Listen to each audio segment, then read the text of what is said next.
Oke, kita lanjutkan kembali pada pembahasan tentang pembuatan website dengan Dreamweaver.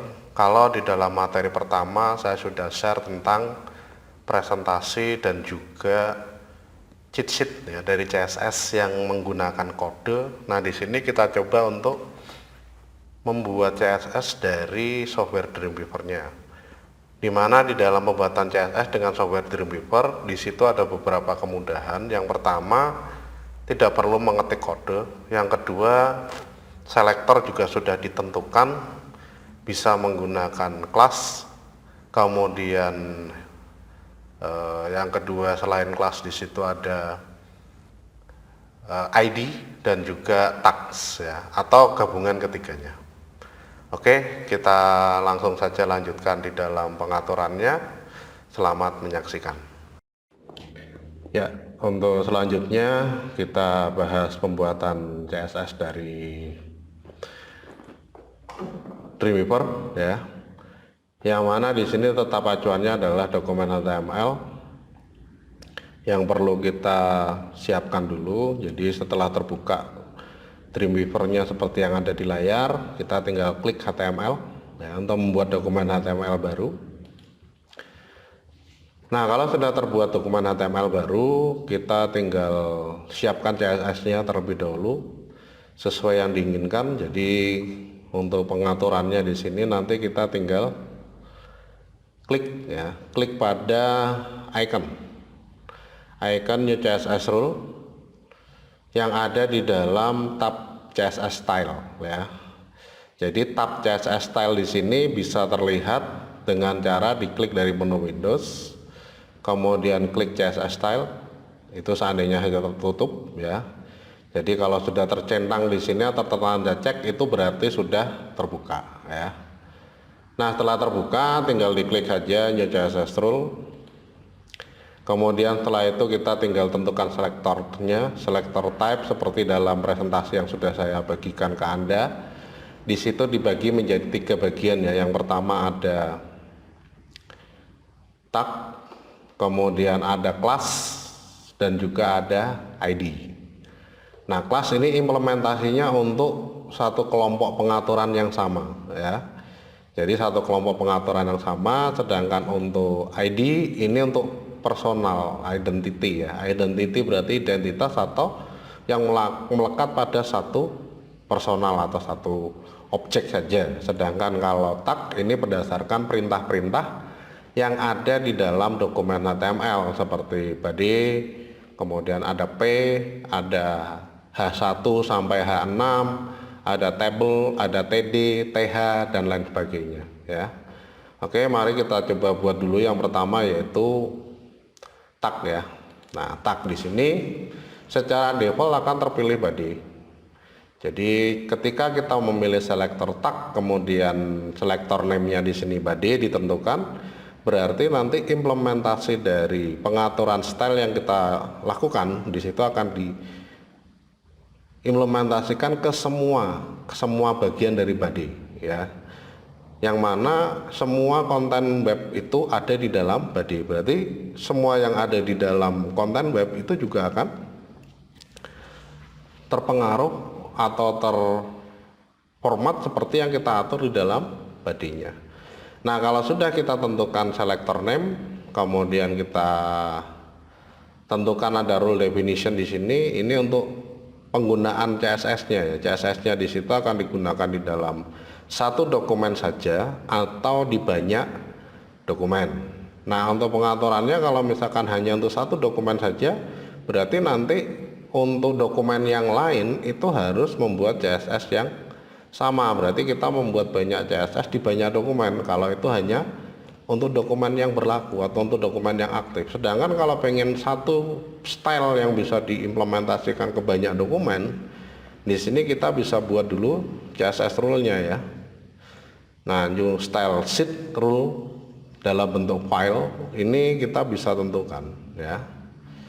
Jadi kita pilih ini supaya membentuk satu file yang nanti bisa kita sertakan di banyak dokumen. Jadi satu pengaturan untuk diimplementasikan ke banyak dokumen. Oke.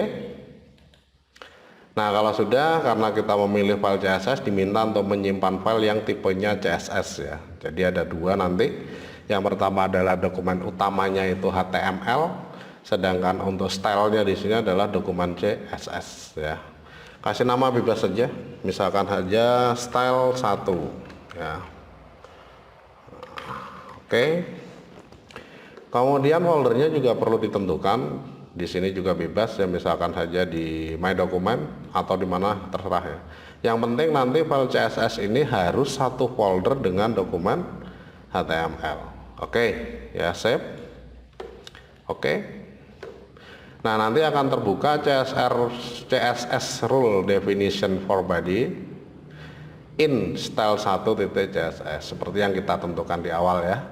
Nah, di sini ada beberapa kategori yang bisa diatur ya. Kategori yang pertama di situ ada type. Type ini semua pengaturannya berkaitan dengan huruf.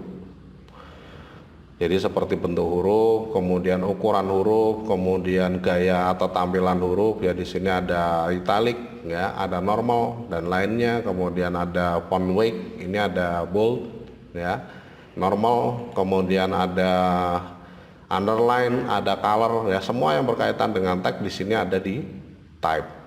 Kemudian ada background. Background di sini ya sesuai dengan namanya untuk latar belakang. Bisa latar belakang suatu paragraf, bisa latar belakang suatu sel, atau bisa latar belakang suatu table. Tergantung di mana kita mengimplementasikan style backgroundnya di dalam suatu objek dokumen HTML. Kemudian yang berikutnya ada blok. Blok di sini berkaitan dengan paragraf. Jadi yang paling nanti yang untuk awal ya, untuk awal di sini yang bisa kita coba ini adalah tagline, yang mana untuk melakukan perataan teks ya. Jadi ada left, right, center, justify. Nah, di sini justify juga ada dengan CSS. Jadi kita bisa membuat dokumen yang rata kanan dan kiri. Kemudian ada juga box. Nah, box di sini berkaitan dengan objek, tempat objek ya. Jadi di situ nanti ada lebar, kemudian ada tinggi ya, ada padding tatakannya, kemudian ada margin ya, jarak antara objek dengan tepiannya ya. Nah, ini diatur di dalam margin. Jadi seperti body di situ juga merupakan box ya. Jadi kalau kita isikan tag di dalam body, maka nanti ada jarak. Nanti kita lihat ya. Kemudian ada border yang berkaitan dengan garis ya, yang mana ada style, width, color dan lainnya. Nah, untuk langkah awal di sini nanti kita coba hanya beberapa ya. Jadi seperti type, kemudian background, block maupun border ya. Nah, kalau sudah kita tentukan, jadi untuk bodinya misalkan saja pengen dibuat dokumen dengan bentuk huruf trebuchet ya. Nah, di sini kita tinggal atur aja font family-nya. Nah, di sini kenapa kok font family bukan font face? Karena di dalam dokumen HTML di situ disediakan alternatif yang setipe atau sejenis ya. Jadi seperti Verdana. Verdana di sini kalau di dalam suatu PC itu tidak ada, maka diganti dengan Geneva. Kalau di dalam suatu PC Geneva dan Verdana tidak ada, diganti sans serif. Yang mana ini semua di setiap PC ada ya. Di setiap PC ada, sehingga disarankan untuk menggunakan font-font yang ada di sini ya. Nah, kalau misalkan saja nanti kita pengen menggunakan font lain yang ada di PC kita, bisa kita lihat di dalam dokumen web yang ada di PC kita, tapi bisa jadi tidak terlihat di komputer orang lain karena user lain tidak memiliki huruf seperti koleksi huruf yang ada di PC kita. Ya, jadi sebaiknya di sini saran saya itu menggunakan jenis huruf yang sudah ditentukan. Ya, ini demi amannya supaya desainnya tidak berubah. Ya, oke, trebuchet kita coba. Kemudian fontnya di sini untuk body, karena body itu konten ya, konten secara menyeluruh, berarti tidak ada spesifikasi. Di sini saya berikan 12. Nanti kita lihat apakah cukup atau tidak. Nah, ini hanya untuk mencoba saja. Kemudian tidak ada penebalan, tidak ada dibuat miring, tidak ada garis bawah, warnanya kita ganti biru ya, untuk melihat perbedaannya. Kemudian tanpa background paragrafnya, nah ini di blok ya, paragrafnya di sini pada blok itu saya atur justify. Nah, ini dulu aja ya, jadi ada type sama blok tagline. Oke. Nah, maka di sini nanti akan ada pengaturan yang kita berikan di dalam suatu style. Ya, kalau pengen melihat nama stylenya tidak aktif di dalam current, tapi aktifnya di all. Ya, nah diaktifkan di all nanti di sini ada body. Ya. Nah, sekarang implementasinya gimana? Karena ini merupakan tag HTML, berarti ketika saya ketikkan suatu teks, misalkan saja judul naskah, maka secara otomatis tag tersebut akan diformat seperti yang saya tentukan di bodinya, warna biru, trebuchet, ukurannya 12 ya. Kemudian kalau saya ketikkan paragraf, nah di sini secara otomatis dengan ukuran yang sama ya, dengan pengaturan yang sama seperti yang ada di dalam stylenya. Nah ini nanti secara otomatis tag yang saya buat itu akan dibuat rata kanan kiri ya. Nah seperti yang ada di dalam Microsoft Word ya. Jadi ini sudah bisa ya, dokumen HTML sudah bisa membuat teks seperti ini. Padahal di dalam pengaturannya dokumen HTML itu adalah jenis dokumen tingkat menengah. Tingkat menengah itu bagaimana? Tingkat menengah itu tidak bisa memberikan format yang dilihat langsung. Jadi formatnya harus dimanipulasi ya, harus di markup. Nah ini dokumen HTML. Oke, kita sudah punya naskah ya, rata kanan kiri dan lain sebagainya. Nah dengan pengaturan style yang ada yaitu style body ya, kalau sudah kita simpan dokumen HTML-nya sefolder dengan CSS ya. Tadi CSS-nya di My Document, ini CSS style 1, berarti untuk HTML-nya juga sama di My Document. Nah ini tinggal kita blok aja, ganti misalkan dokumen 1 ya. Oke, save. Dah, kita lihat di dalam browser ya, preview in Chrome. Yes.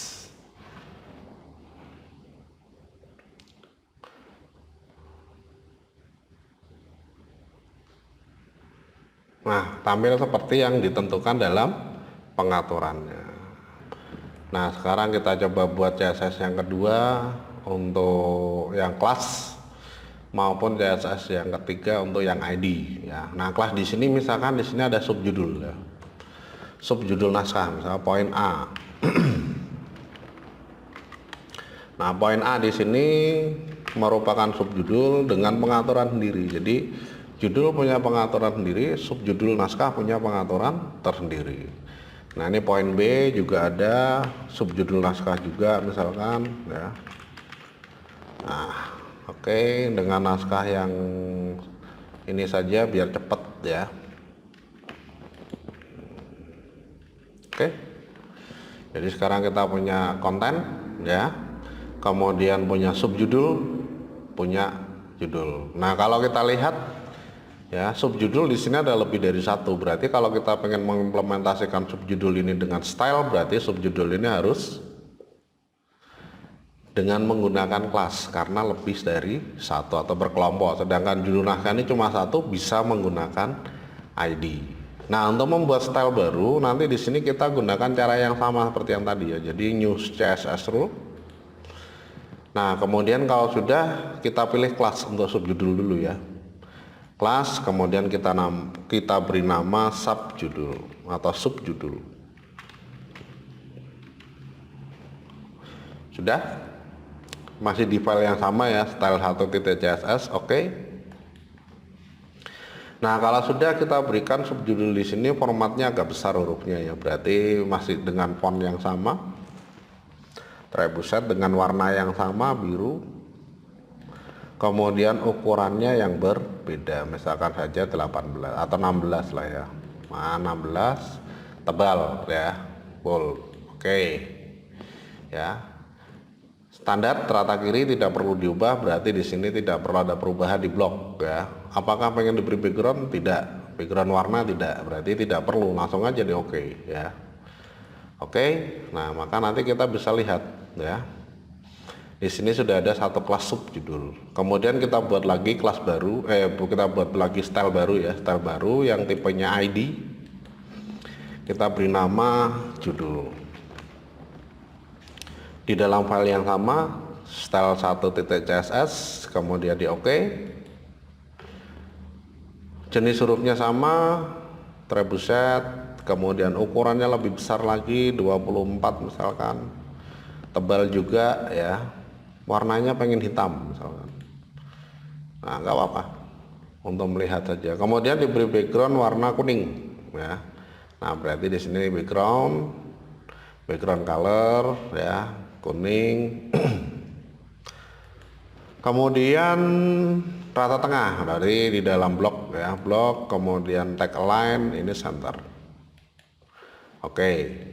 Nah, maka nanti di sini sudah ada dua style ya. Yang pertama kelas subjudul, yang kedua ada ID judul ya, tambahannya. Nah, kalau sudah untuk mengimplementasikan CSS di dalam naskahnya, di sini nanti tinggal kita blok ya. Tinggal kita blok dulu nih yang mau diberikan CSS ya. Blok. Kemudian kalau sudah kita buka di dalam properti Windows yang bawah ini ya. Nah, ini properti Windows yang bawah ini. Kita buka CSS. Nah, nanti di dalam CSS yang ada di properti Windows di sini ada targeted rules ya. Nah, targeted rule ini untuk menentukan tag yang di blok tersebut akan diberikan kelas atau style apa ya. Nah, ini tinggal diklik. Semua yang ada di dalam targeted rule CSS itu adalah kelas. Nah, terus bagaimana kalau misalkan saja itu ID? Nah, ID berarti tidak di CSS. Nanti kita coba ya. Subjudul ya. Klik, oke. Di blok lagi. Ini diberikan targeted rule-nya subjudul. Oke. Nah, kalau sudah untuk yang judul kita berikan ID ya. ID judul naskah ini dengan nama style judul ya. Nah, untuk pengaturannya tinggal di blok ini. Ya, tinggal di blok. Kemudian kita ganti ke HTML yang atas ya, di dalam properti Windows juga ya. Nah, ini HTML. Kemudian ID-nya ini kita isi dengan nama ID yang ada yaitu judul ya. Oke. Maka nanti akan diformat sama persis seperti yang kita tentukan ya. Oh, badinya sebaiknya nih kasih warna biar nggak terlalu terang karena hurufnya ini agak terang, backgroundnya juga agak terang ya. Nah, untuk memberi warna di dalam body berarti perlu kita edit ya. Perlu kita edit. Nah, untuk mengedit style baik itu berupa kelas, ID maupun tags itu caranya sama ya. Jadi tinggal kita double klik di dalam nama stylenya. Body misalkan, klik. Oke, nanti terbuka body.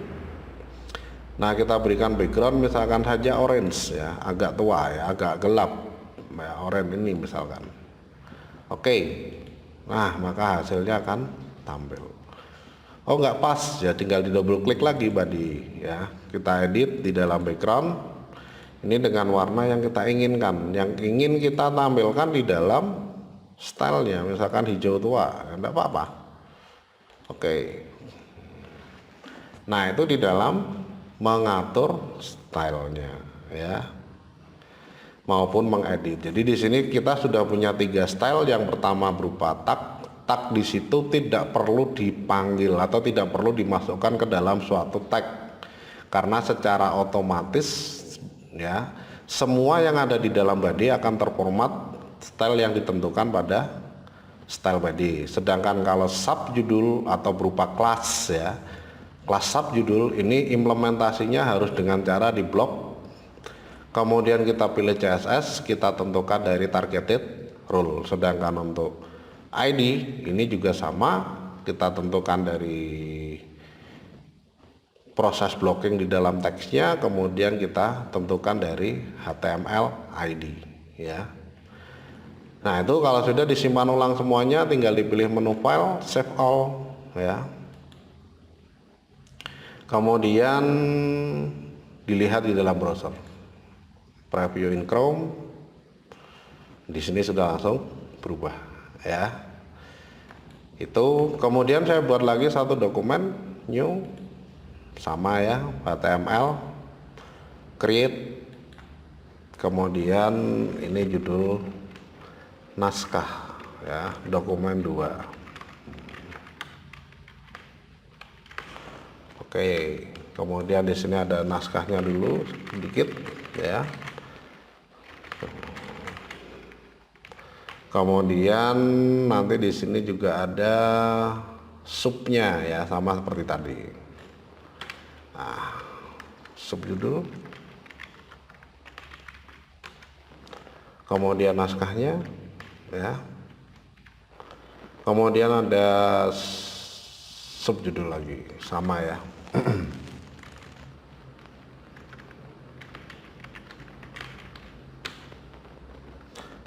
Nah, dari naskah kedua yang dibuat di sini pengen diberikan format CSS yang sama seperti pada naskah pertama ya. Nah, padahal di sini belum ada CSS-nya ya. Nah, untuk memberikan format yang sama dengan yang ada di dalam dokumen 1, berarti di sini yang pertama kita lakukan adalah memanggil CSS-nya dulu, memanggil CSS-nya untuk ditempatkan atau menempatkan CSS ini ke dalam dokumen tersebut ya. Nah, untuk menempatkan CSS ke dalam dokumennya, di sini nanti kita bisa klik ini ya, link. Nah, attach style sheet. Ya, attach di sini dapat diibaratkan atau digambarkan sebagai lampiran ya, lampiran dalam stylenya ya. Nah, kalau sudah tinggal kita pilih browse ya. Kemudian kita pilih file stylenya. Oke. Oke. Oke. Nah, maka nanti di sini akan langsung diimplementasikan yang tipenya body ya. Nah, yang ID gimana ya, diblok dulu sama seperti tadi ya, diblok dulu untuk yang ID. Kemudian kita pilih HTML, kita panggil ID-nya ya, judul. Kemudian untuk yang subjudul sama diblok, kemudian kita panggil, kita masuk ke CSS di dalam property bar-nya, dalam target rule-nya kita klik subjudul. Nah, ini juga sama. Ya. Nah, sekarang di sini kita sudah punya 2 dokumen ya, sudah punya 2 dokumen yang memiliki style. Dah, simpan. Ya. Kasih nama yang sama tapi 2 ya. Dokumen 2.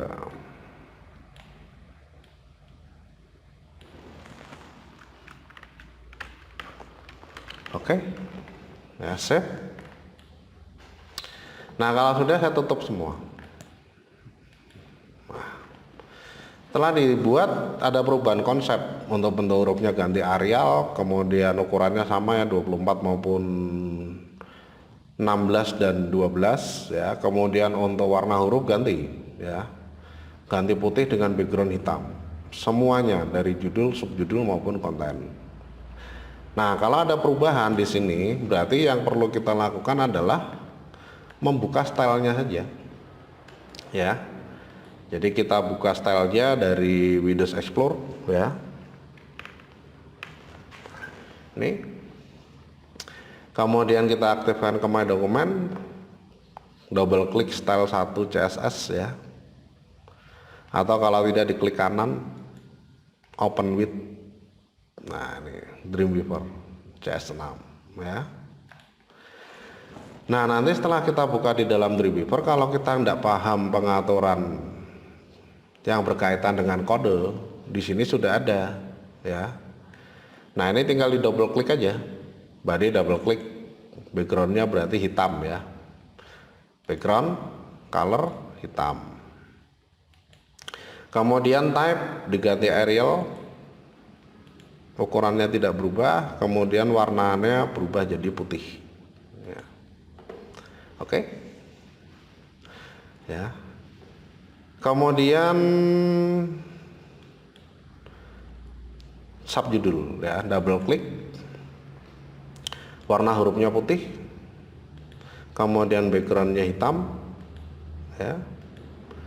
Untuk huruf dan alignmentnya tidak berubah, hurufnya berubah ya, hurufnya berubah Arial ya, ukurannya tidak berubah, ketebalan dan lainnya tidak berubah, cuma warna dan tipenya. Oke. Di sini nanti secara otomatis berubah ya. Kemudian yang subjudul juga sama, yang ID judul ya, ID judul juga sama, warna hurufnya jadi putih, Nah, untuk ID backgroundnya bukan kuning lagi, tapi pengen dibuat backgroundnya biru, ya, atau merah lah ya, merah. Oke. Kalau sudah blok nggak berubah, kita oke. Udah, ya. Simpan. Kemudian kita tutup, kita buka langsung dua dokumen yang sudah dibuat sebelumnya ya, HTML ini ya, di dalam browser. Jadi klik kanan, open with, langsung pilih browser ya, Google Chrome atau Internet Explorer juga boleh ya.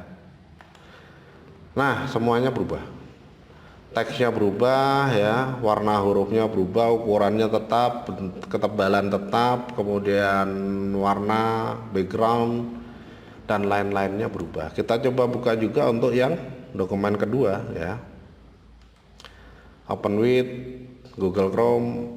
Nah, sama. Nah, apa yang ada di dalam CSS? CSS di sini memberikan style ke dalam suatu dokumen. Ketika ada perubahan bentuk dokumen ataupun pengaturan-pengaturan tampilan dokumen, kita cukup ubah di dalam CSS-nya saja. Maka secara otomatis semua dokumen yang memiliki CSS atau yang ada CSS-nya itu akan terformat langsung. Jadi satu file CSS bisa dimasukkan ke banyak dokumen.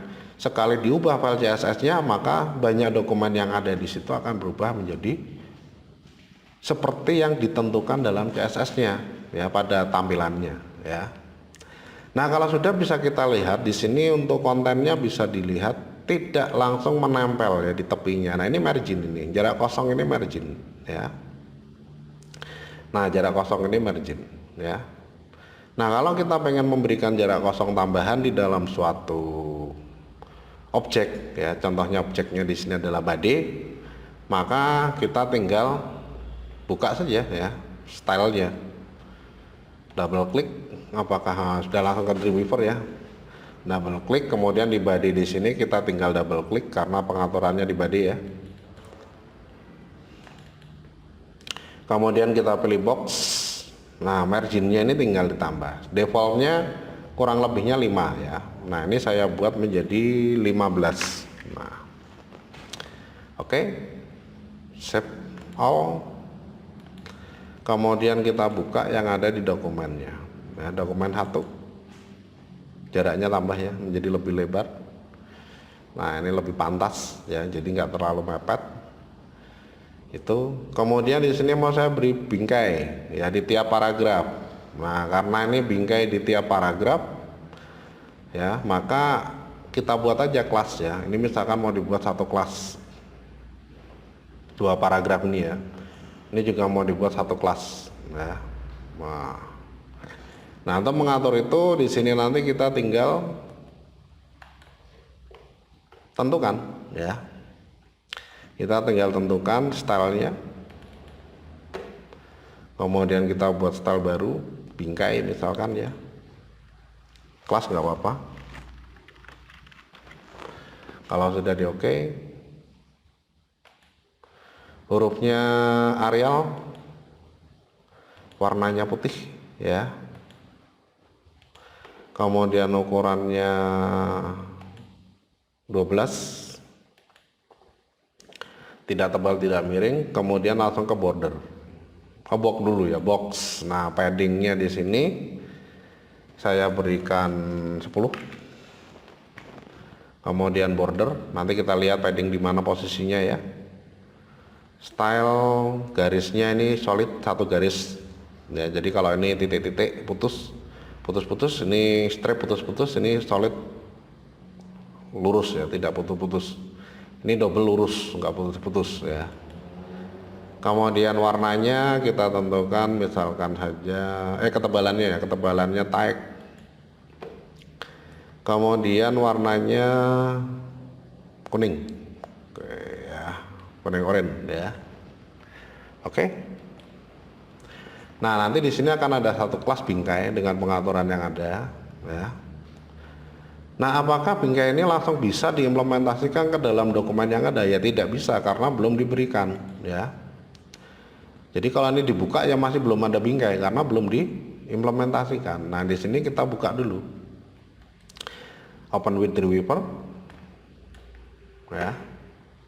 Kalau sudah kita mau berikan bingkai itu di mana? Misalkan mulai dari sini sampai sini, ya ini tinggal diimplementasikan aja, ya. Blok. Nah, kemudian kita panggil kelas bingkai, ya. Oke. Ya. Maka di sini nanti akan dapat dilihat bahwa formatnya secara otomatis berubah, ya, sesuai dengan bingkainya. Nah ini, ya, ini berubah. Jadi setiap paragraf sekarang sudah memiliki bingkai, ya. Kalau kita perhatikan di dalam kode, maka nanti di sini akan ada P kelas bingkai. Ini berarti menunjukkan bahwa paragraf tersebut diformat sebagai kelas dengan nama bingkai, sehingga paragraf tersebut akan memiliki bingkai seperti yang diatur. Di sini juga sama, P kelas bingkai.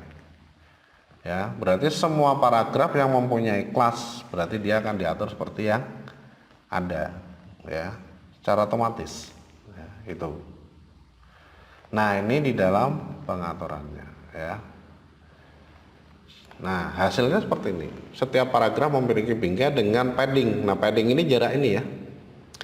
Jadi kalau bingkai ini saya ubah, double klik, kemudian saya ganti pada boxnya di sini paddingnya 0, maka semuanya akan mepet, ya.